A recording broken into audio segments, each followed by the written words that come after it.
ఇండియాలోనే #1 varicose veins hospital Avis vascular centre. ఇక మీదట ఆడవాళ్ళు ప్రెగ్నెన్సీ బరువును మోయాల్సిన అవసరం లేదా? వాటికి కూడా రోబోస్ వచ్చేస్తున్నాయా? ఈ న్యూస్ వింటుంటే నిజమే అనిపిస్తోంది. చైనాలో అలాంటి రోబోని తయారు చేసేశారు.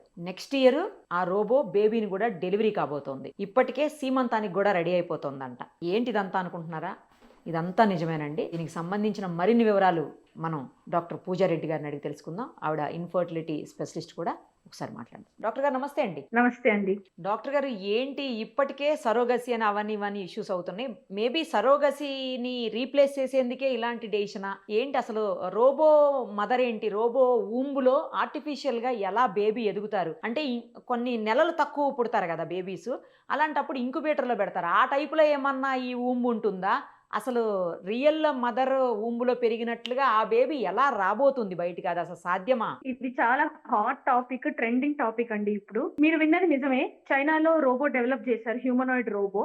దాంట్లో ఏంటంటే తల్లి గర్భంలో పెరగకుండా బేబీ ఆ రోబోలో పెరుగుతుంది అనమాట. సో మనం ఇప్పుడు అది సరగసికి రీప్లేస్మెంట్ లాంటిది. ఇప్పుడు సరగసిలో మనం ఏం చేస్తాము, ఎగ్స్ తీసుకొని మదర్ నుంచి, ఫాదర్ నుంచి స్పర్మ్స్ తీసుకొని బయట ఎంబ్రియో తయారు చేస్తాం. మనం బయట తయారు చేసిన పిండంని వేరే వాళ్ళ గర్భంలోకి పంపిస్తాం. కరెక్ట్.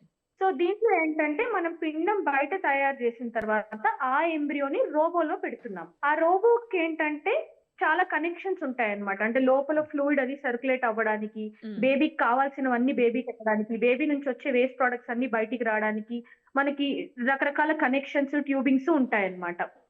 తల్లి గర్భంలో ఏదైతే ఎన్వైరన్మెంట్ ఉంటుందో అదే ఎన్వైరన్మెంట్ ని ఆ రోబో లోపల క్రియేట్ చేశారనమాట. మరి ఫుడ్ అండి, సో బేబీకి అదే న్యూట్రియంట్స్ కూడా వెళ్తాయండి. ఇప్పుడు మనం ఐవీఎఫ్ చేసినప్పుడు ఏంటి, ఎగ్ ని స్పర్మ్ ని తీసుకొని ఎగ్ లోకి స్పర్మ్ ఇంజెక్ట్ చేసి ఫస్ట్ 5 days ల్యాబ్ లోనే పెరుగుతుంది. 5th day తర్వాత ఆ పిండంని మనం తల్లి గర్భంలోకి పంపిస్తున్నాం.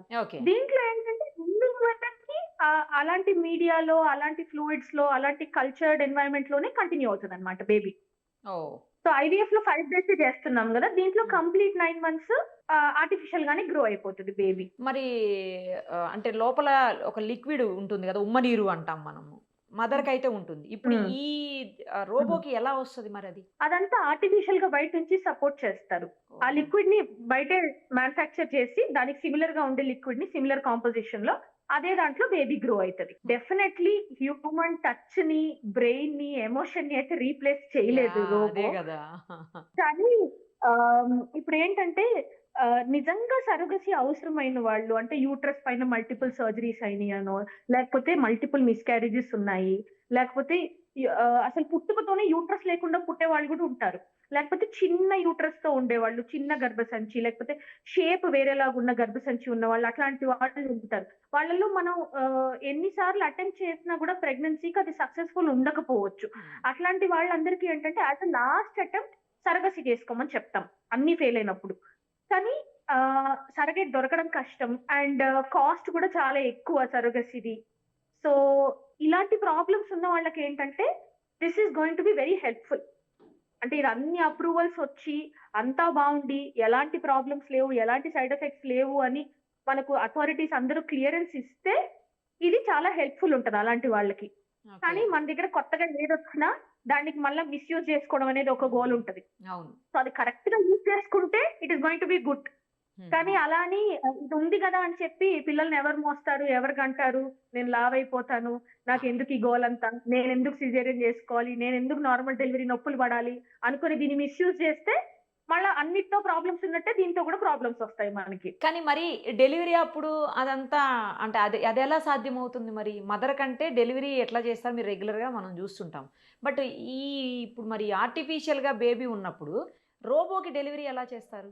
ఏముందండి, రోబో ఇస్ జస్ట్ మషిన్ కదా, ఓపెన్ చేసి బేబీని తీసుకోవడమే అంతే. ఓపెన్ చేసి బయటికి తీసేయడమేనా?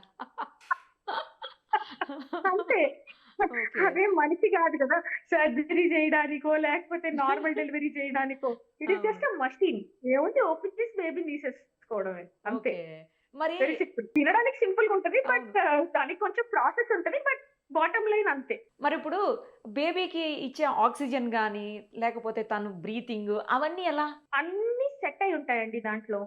తల్లి గర్భంలో ఎట్లా అయితే ఉంటదో ఇప్పుడు మనం తీసుకునే గాలి బేబీకి వెళ్తది కదా. అవును, నార్మల్ మనం తీసుకునే ఫుడ్ వాటర్ అన్ని బేబీకి వెళ్తాయి. బేబీలో ఏవైతే వేస్ట్ ప్రొడక్ట్స్ వస్తున్నాయో ఆ వేస్ట్ ప్రొడక్ట్స్ అన్ని మళ్ళీ బేబీ చుట్టూ ఉన్న వాటర్ లోకి వెళ్ళి అక్కడ నుంచి మళ్ళీ తల్లి రక్తంలోకి వచ్చి తల్లి కిడ్నీలు ఫిల్టర్ చేసి తల్లి ప్రాసెస్ చేస్తుంది. అవును. సో ఇన్పుట్ అయినా తల్లి ద్వారానే, అవుట్పుట్ అయినా తల్లి ద్వారానే. సో సేమ్ తల్లి ఏమేమైతే చేస్తుందో అవన్నీ ఆ రోబో చేస్తుంది. రోబోలో అన్ని అలా ప్రోగ్రామ్ అయి ఉంటాయి. Okay okay. సో బేబీకి ఏమేమి అవసరం అన్ని రోబో ప్రొవైడ్ చేస్తుంది. బేబీ నుంచి వచ్చే వేస్ట్ ప్రొడక్ట్స్ అవన్నీ కూడా రోబోనే తీసుకుంటది. మరి వెయిట్ అండి, బేబీ వెయిట్ కూడా సేమ్ బయట మదర్ వూమ్ లో ఎలా అయితే ఆ వెయిట్ గ్రో అవుతుందో సేమ్ అలా అవుతుందా? సేమ్ అలాగే ఉంటదండి. ఓకే. ఇంక అన్నీ కూడా అంటే మొత్తం బాడీ ఏవైతే పార్ట్స్ ఉంటాయో అవన్నీ కూడా అదే టైప్ లో ఎదుగుదల ఉంటుందా? గ్రోత్ అలాగే ఉంటుందా? Everything is going to be same అని చెప్తున్నారు. ఇంకా అది మార్కెట్ లోకి వచ్చి మనకు కొన్ని బేబీస్ పుడితేనే తెలుస్తుంది దాంట్లో ఏమన్నా ప్రాబ్లమ్స్ ఉన్నాయా ఏంటి అనేది. ఇట్ ఇస్ వెరీ న్యూ, ఇప్పుడు ఇక్కడ వస్తోంది. సో ఇప్పటికైతే వాళ్ళు అంతా నార్మల్ గానే ఉంటుందని చెప్తున్నారు. మనం యాక్చువల్ గా బేబీస్ పుట్టించడం స్టార్ట్ చేస్తే అప్పుడు తెలుస్తుంది దాంట్లో ఏమన్నా ప్రాబ్లమ్స్ ఉంటే. ఫర్ నౌ అయితే అంతా సేమ్ అని చెప్తున్నారు. ఇంకో డౌట్ కూడా ఉంది డాక్టర్ గారు నాకు. ఇప్పుడు మదర్కి అయితే ఊమ్ ఇలా స్ప్రెడ్ అయ్యి కొంచెం పెద్దది అవుతూ ఉంటుంది బేబీ ఎదిగే కొద్దీ, గ్రో అయిన కొద్దీ. మరి రోబోకి ఎలా అవుతుంది? రోబో ఏంటంటే మషిన్ కదండి. సో దాంట్లో ఎక్స్పాన్షన్ కెపాసిటీ అవన్నీ క్యాలిబ్రేట్ చేసే ఉంటారు. ఓకే. అంటే స్పేస్ సరిపోవాలి కదా బేబీకి. అది కూడా అడ్జస్ట్ చేసుకుంటది. లోపల environment, temperature controls, nutrient control, oxygen control, carbon dioxide control, water level control, baby breathing movements, ఇంకా నార్మల్ మూవ్మెంట్స్ ని మానిటర్ చేసే టెక్నాలజీ అన్ని ఉంటాయి దాంట్లో. ఓకే.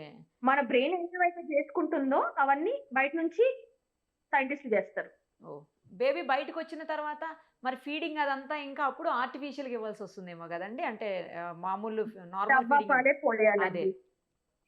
పాలు పోయాలి. ఇంకోటి ఏంటంటే మదర్ ఎవరైతే ఉన్నారో, బయోలాజికల్ మదర్ ఎవరైతే ఉన్నారో వాళ్ళని మనం ప్రిపేర్ చేయొచ్చు. అంటే ఈ బేబీ డెలివరీ డేట్ మనకు తెలుసు కాబట్టి ఆ డేట్ కొంచెం ముందు నుంచి మనకు మెడిసిన్స్ ఉంటాయి. ఆ మెడిసిన్స్ ఇస్తే డెలివరీ అయ్యే టైంకి బయోలాజికల్ మదర్ కి మనం మిల్క్ తెప్పించవచ్చు. ఓకే. సో ఆ బేబీ ఎవరి బేబీకి వాళ్ళే పాలు ఇవ్వచ్చు దట్ వే. Okay okay.